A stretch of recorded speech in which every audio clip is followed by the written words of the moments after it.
ఇదేంటండి ఇదా చిట్టి పెసరట్టు ఇదేనా దీనికి ఉప్మా కాంబినేషన్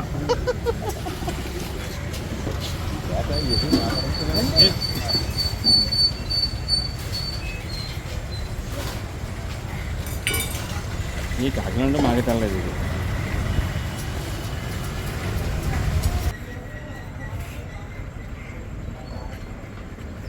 ఎలా ఉంది సార్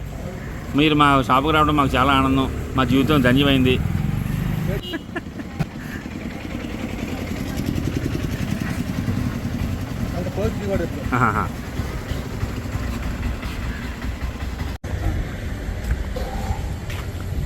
నమస్తే సార్ నేను రోజు కాకినాడ తిరుగుతుంటాం కాకినాడలో పెసరట్టు ఉందో నాకు తెలియదు విన్నాను తిని వంశీ గురుగారు వచ్చారు రాత్రి ప్రోగ్రాంకి వచ్చి ప్రజలు లేచి వరే నువ్వు కార్తీ పెసరట్టు తినాలో చూడండి ఎక్కడి నుంచి అని చెప్పారు నాకు తెలియదంటే తీసుకెళ్తున్నారు సుబ్బారావు గారు కాకినాడ ఫేమస్ చెప్పి పెసరట్టు అంటే అక్కడికి వచ్చి వంశీ రావడం చాలా ఆనందంగా ఆయనతో డ్రైవ్ చేస్తాం గొప్పది ఆయనతో కలిపి టిఫిన్ అడ్రస్తాం పెసరట్టు మాకు కలిగింది జై శ్రీమన్నారాయణ థ్యాంక్ యూ సార్